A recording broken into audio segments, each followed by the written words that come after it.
If you were to go on the internet and type in your search engine, what is assisted suicide? You'll get plenty of similar answers. Assisted suicide is also referred to as euthanasia, mercy killing, or technical terms, it's physician-assisted suicide or physician aid in dying. According to the American Medical Association, it is stated that physician-assisted suicide occurs when a physician facilitates patient's death by providing the necessary means and or information to enable the patient to perform the life-ending act. From the moment we're brought into this world, we're given the opportunity and we're given a purpose to achieve plenty of things, but sometimes obstacles get in our way and stop us from getting to where we need to go. I stand here today to inform you all of assisted suicide and why we should not push to legalize this policy into the United States. Before I begin, I'm going to be realistic. I've done this before and I'm always back and forth with it. And I know it's a dark topic, however, someone has to cover it, so I hope I can take what I've learned and give it back to you. Any human being, including myself, would have sympathy for someone with a terminal illness. However, instead of ending your life before it's up, there has to be another way. Like I said, it's not my first time discussing it, and after picking a side, I still debate whether I'm for or against it. Today, I'll bring awareness to the practice of assisted suicide, as well as explaining both sides of the argument. I'm sure many of you are already aware of what assisted suicide is. However, to help you determine a side, it's important that we cover what it does and where it's currently legal. Whatever you believe put us on this planet, we're all ultimately given a purpose and a plan for our life based on our circumstances, and assisted suicide cannot be the answer when you think you've reached the end of the road. On the flip side, it's important that I bring to light the pros that come with the legalization of euthanasia, as with any topic, because there are always two sides to every story.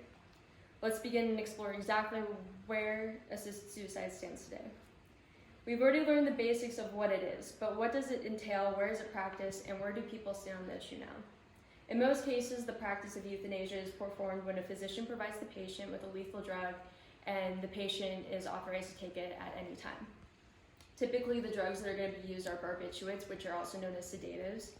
According to the website patientsrightcouncil.org, a report in Oregon from 2017 stated that about 59% of patients use Seconal, another 34% use Nembutal, and the other 7% use an alternative method of sedative. The practice of euthanasia is currently legal in parts of Australia, Belgium, Colombia, Canada, Luxembourg, the Netherlands, Switzerland, and in America, it's legal in California, Colorado, Hawaii, Maine, New Jersey, Oregon, Vermont, Washington, and the District of Columbia. Procon.org provides a list of various polls regarding assisted suicide. However, there was a poll with a list of questions done by Gallup News Service that really stood out to me. As of 2015, 70% of people said they would say yes to allowing doctors to end the life of someone with a terminal illness, and 27% said no. When asked if doctor-assisted suicide was morally acceptable or morally wrong, the same group of people, interesting enough, only 56% of them said it was acceptable, and 37% said it was wrong. Although euthanasia is becoming a more prominent argument, it's still a 50-50 topic, and it's very highly controversial. Now it's time to look at exactly why we shouldn't legalize this practice. I've discussed this topic numerous times before, and a while back I read an article that was against assisted suicide, and a man by the name of Brendan O'Neill made a statement along the lines of, euthanasia would shine on our society in a possibly negative way that would provide a sense of the devaluation of human life, especially among the elderly. This statement brings to light the first con of euthanasia, being that if we were to allow this practice into the country, it would devalue how we look at human life.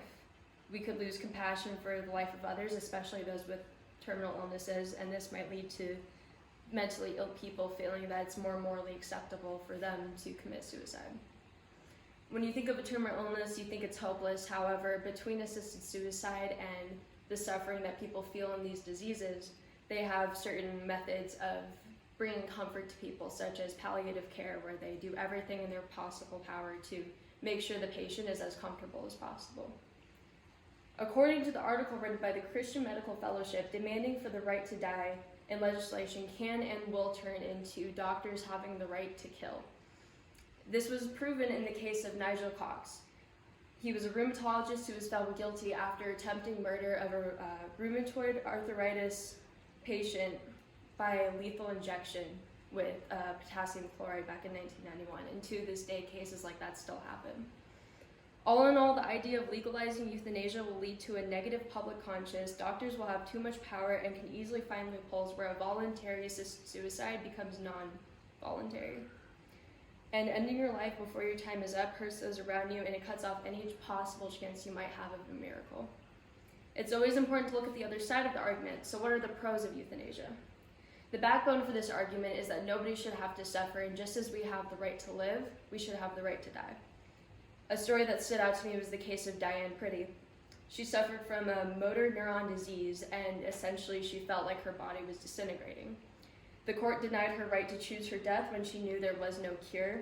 She stated she was in fear of death, of indignity and suffering, according to the National Center of Biotechnology Information. One argument that can be made for assisted suicide is that we live in a country where it's not fully legal. Most people who are very wealthy have the opportunity, if they want to go through this procedure, to go somewhere across the border or across the seas and pay somewhere else. But a lot of people who are terminally ill pay so much that they can't afford to do this procedure here or find a doctor that's even willing to do it. To ensure the legal practice of assisted suicide stays reliable, there would need to be requirements for safeguards. These would include the premise that the patient must be terminally ill, the patient must be in severe pain, the patient must be an adult, and the patient must be mentally coherent. And above all else, two physicians have to be satisfied with the above factors to approve of it. The problem with this is if we nationally legalize euthanasia over time, there would be more loopholes getting around those safeguards, which would lead to negative circumstances. Lastly, procon.org has a list of pros and cons for each side of the argument, and a former physician named Robert Olvera was asked about his Hippocratic oath. He stated, "You're supposed to cure, you're supposed to help this person. My answer is that some people need help dying." The final argument that goes with this is a physician's job is to do everything in their power to help an ill person, whether they can cure it or not. It stands true that many people in our country suffer from illnesses they can't control or cure, and at the end of the day, should have an autonomous choice.